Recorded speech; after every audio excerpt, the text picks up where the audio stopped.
Bonjour, bienvenue de l'autre côté du miroir. Aujourd'hui, dans votre émission de Beauté en Santé, on va parler d'une image que beaucoup de personnes redoutent à l'annonce d'une maladie. C'est celle de se voir avec un crâne chauve. Perdre ses cheveux, c'est perdre un symbole fort de son identité. Pourtant, certaines personnes choisissent de célébrer leur crâne nu. On va vous raconter l'histoire d'une association qui s'appelle Maquille mon crâne.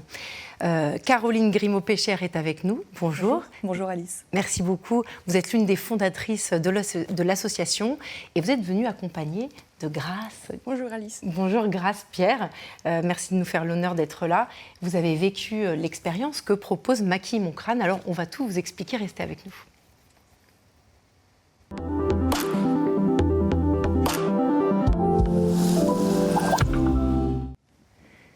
Je suis ravie de vous avoir avec nous. Ça fait longtemps qu'on doit préparer cette émission sur Maquille mon crâne. Alors, Caroline, allez-y, expliquez-nous. Qu'est-ce que propose votre association ?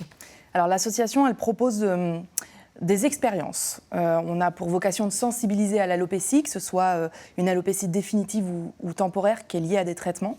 Et du coup, au travers de ce projet, on propose des expériences à toute personne, que ce soit des hommes, des femmes, des enfants, de tout genre, de tout sexe, et qu'ils viennent célébrer une étape de vie qui peut être un peu bouleversante ou alors se redonner un peu d'espoir, de force, se découvrir autrement et se réapproprier leur image au travers du maquillage artistique, puisque donc Maquille mon crâne maquille les crânes nus, avec une journée qu'on va passer ensemble, mais peut-être qu'on reviendra plus en détail. Tout à fait. Ce qui va se passer. Exactement. C'est quoi l'histoire de l'association ? Qu'est-ce qui vous a donné à vous l'envie de créer ça ? En fait, l'histoire, elle est née d'abord d'un parcours personnel de Fanny, qui est la maquilleuse, la make-up artiste, qui est tombée malade, mais de par son passé, a souhaité vivre son alopécie différemment. Et donc, elle a demandé à ses amis maquilleurs de venir lui maquiller le crâne nu. Elle en a fait des shootings photos et de magnifiques clichés qu'elle a commencé à poster sur les réseaux, puisqu'elle a vu que ça lui faisait du bien. Elle s'est dit que ça allait probablement en faire à d'autres personnes. Et effectivement, il y a quelques femmes qui ont pris contact avec elle pour bénéficier aussi d'un maquillage. Et puis après, il y a cette rencontre que je fais avec Fanny lors du premier défilé ruban rose pour le lancement d'Octobre Rose sous la Tour Eiffel. Où là, vous vous êtes rencontrés à cette occasion également ou pas ? Non, c'était 2 ans plus tard. D'accord. Ouais. Et donc Fanny, je la rencontre avec Marion. Et donc, on parle de ce projet et Fanny, en fait, avait l'envie de le développer, sauf qu'elle ne savait pas comment le structurer. Et très vite, avec Marion, on s'est dit il faut qu'on fonde notre propre association pour aller chercher de l'aide auprès de mécénats, de sponsors, et puis qu'on puisse aussi proposer le plus de séances possibles à des bénéficiaires. Et vous, Caroline ? Pourquoi ? Parce que vous êtes également tombée malade, n'est-ce pas ? Vous avez perdu également vos cheveux. Oui. Alors moi, contrairement à Fanny, mon alopécie, je l'ai très très mal vécue. La chimiothérapie, ça a été une vraie souffrance. J'ai pas porté de perruque parce que je me sentais pas à l'aise. J'ai porté des turbans et des bonnets, mais à la maison, j'étais calfeutrée sous ce bonnet. J'osais peu le retirer. Je suis jamais sortie tête nue dehors. Et en fait, en rencontrant Fanny et en découvrant son parcours, je me suis dit, OK, il y a quelque chose à faire parce que moi, je l'ai mal vécu, mais il y a probablement une aide à donner à toutes ces patientes qui vont être diagnostiquées de mieux vivre leur parcours de soins. Grace, vous avez eu des cancers du sein. Donc vous avez perdu vos cheveux 2 fois, c'est ça ? Oui. Si je me souviens bien dans ce que vous m'avez raconté, la première fois que vous perdez vos cheveux, vous en faites presque un non-événement. Oui. Même dans le fait de raser la tête, vous en faites un non-événement. Oui. Racontez-nous. La première fois que je suis tombée malade, ma maman était malade auparavant et je l'avais vue perdre ses cheveux. Elle avait elle-même un cancer ? C'est ça, un cancer des ovaires. Et donc je ne voulais pas... J'ai vu sa souffrance, je l'ai coiffée et j'ai perdu une de ses tresses dans la main en la coiffant. Et donc je me suis dit, jamais je vivrai ça quand je serai malade. Et donc j'avais un afro un peu plus gros que celui-ci et j'ai décidé de le raser 2 jours avant ma première chimiothérapie. Et alors, dans le contexte, vous êtes un après-midi chez votre maman, avec votre conjoint. C'est ça. Et je lui dis, viens, on va se promener. Et il me dit, ah bon ? Et je lui dis, oui, on va se promener.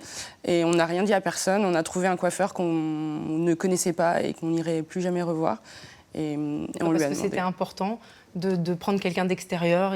Oui, c'est ça, de ne pas revivre une expérience avec quelqu'un qu'on connaît, pas marquer en fait l'expérience et qu'elle puisse être derrière nous assez facilement. Donc rencontrer un inconnu et puis lui demander de nous raser les cheveux et repartir.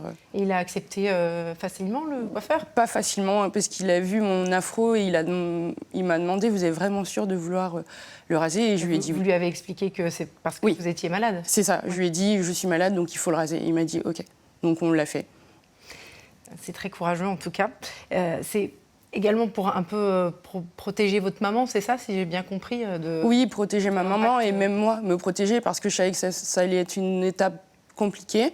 Et donc je me suis dit que c'était un moyen de prendre le lead sur la maladie en affrontant le truc et en le faisant moi-même. D'accord.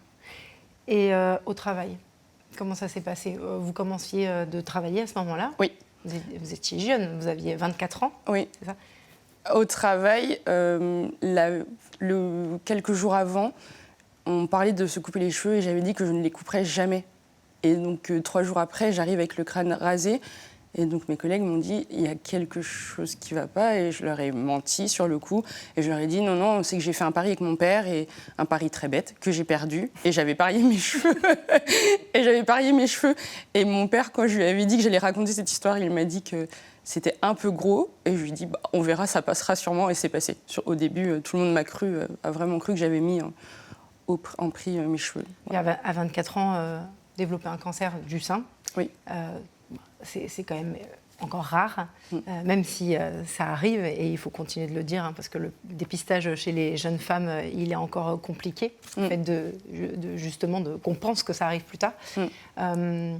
Comment on vit à 24 ans d'avoir un cancer, de devoir perdre ses cheveux, d'affronter le regard extérieur, parce que c'est quand même très important à cet âge-là, l'apparence, je suppose. Je ne sais, je dirais, je sais pas trop, parce que à cette période-là de ma vie, c'était la santé de ma maman qui était primordiale pour moi.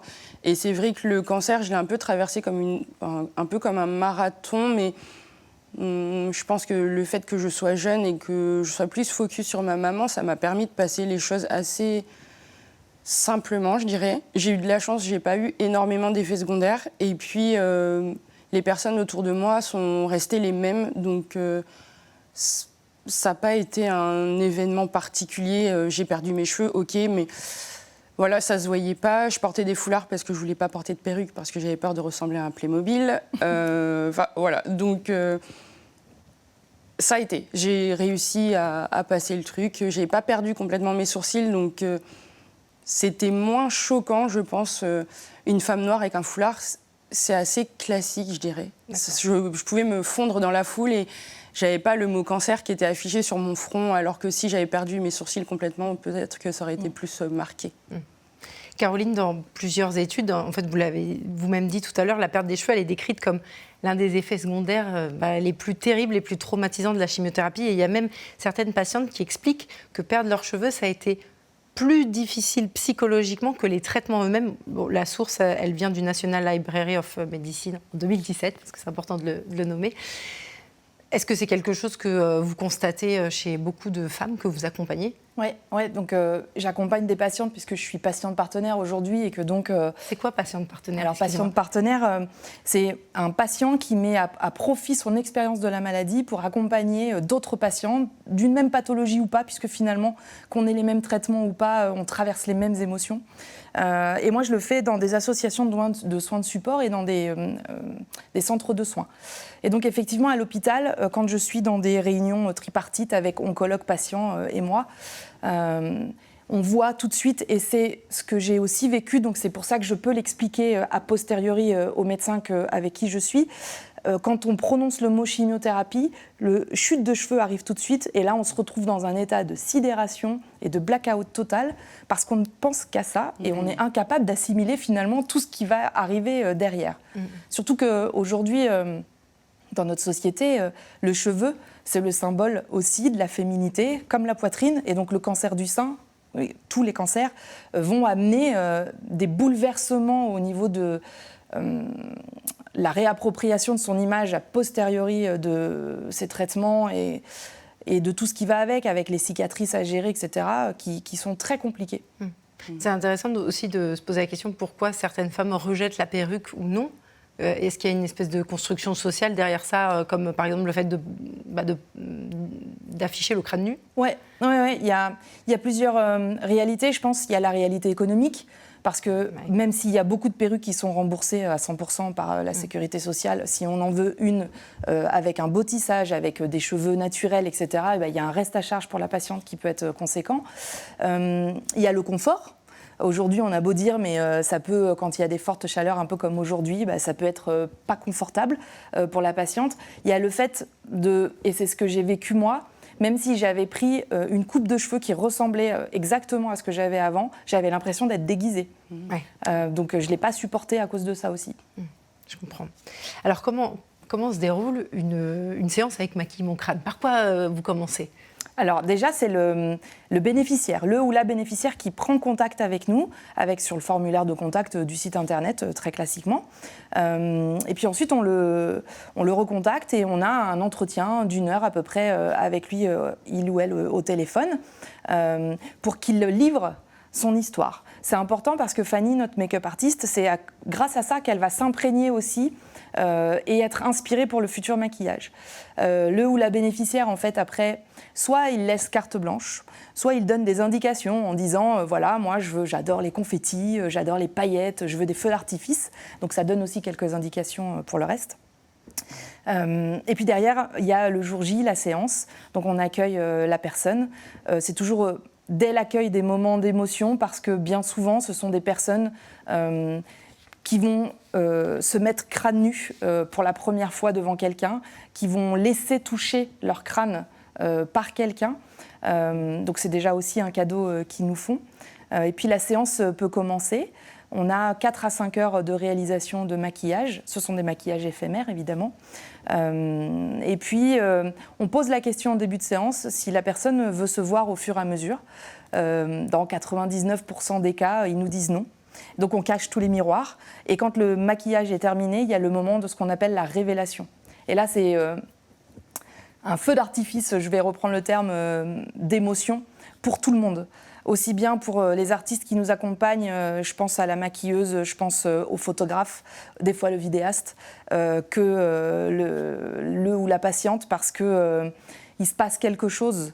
Il y a un avant-après séance, parce que généralement dans leurs témoignages, il y a des mots très forts qui ressortent, comme ça m'a redonné espoir, ça m'a donné de la force, je me suis sentie belle, je me suis sentie beau.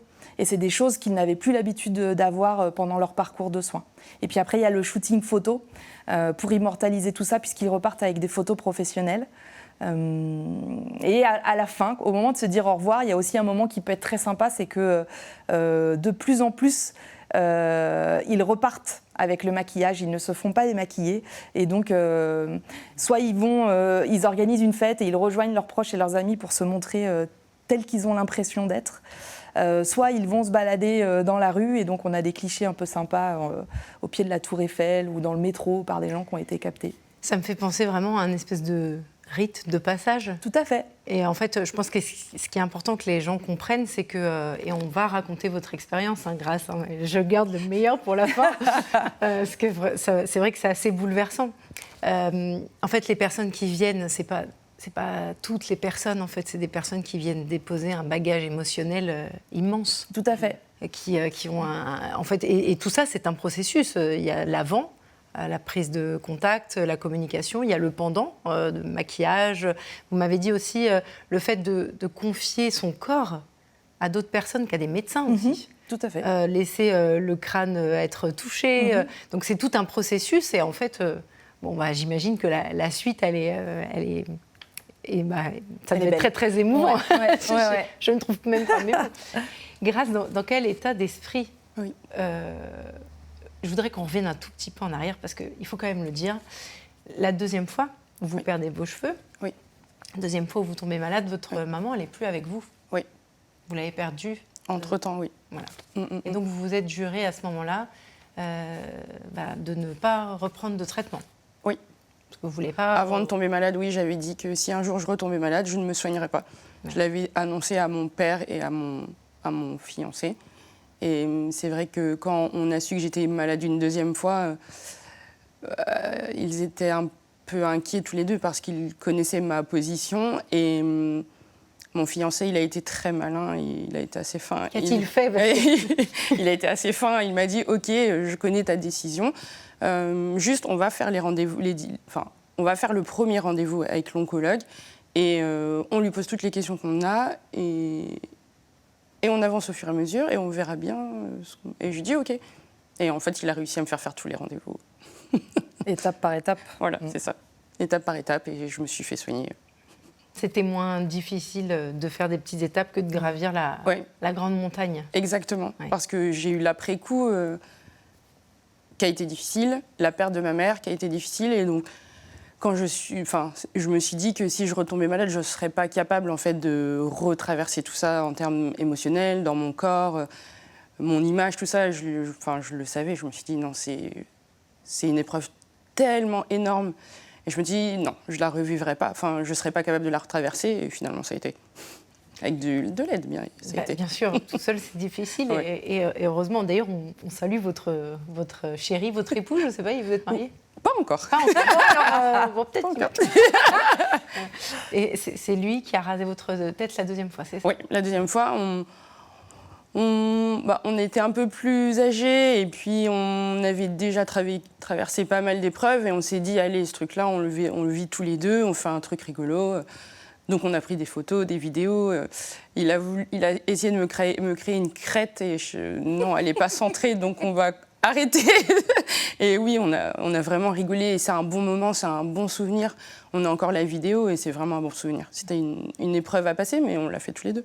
Et alors, dans quel état d'esprit vous arrivez sur le shooting de Maquille Mon Crâne? Déjà, vous avez été sélectionné, c'est ça? Vous êtes sélectionné Oui, pour une campagne spéciale pour de la Oui, c'est ça. prévention. Exactement, c'est un partenariat entre Maquille Mon Crâne et Jeune et Rose. Qui sont deux associations. Deux associations. Et j'étais pas sûre que ce soit Maquille Mon Crâne. En fait, je savais qu'il y avait un projet, Jeune et Rose m'avait contactée, mais je ne savais pas si c'était Maquille Mon Crâne. Je me suis dit, ce serait trop bien que ce soit Maquille Mon Crâne, mais voilà, j'en étais pas sûre. Et quand je suis arrivée sur le shooting et que j'ai ouvert la porte et j'ai vu Fanny, Fanny!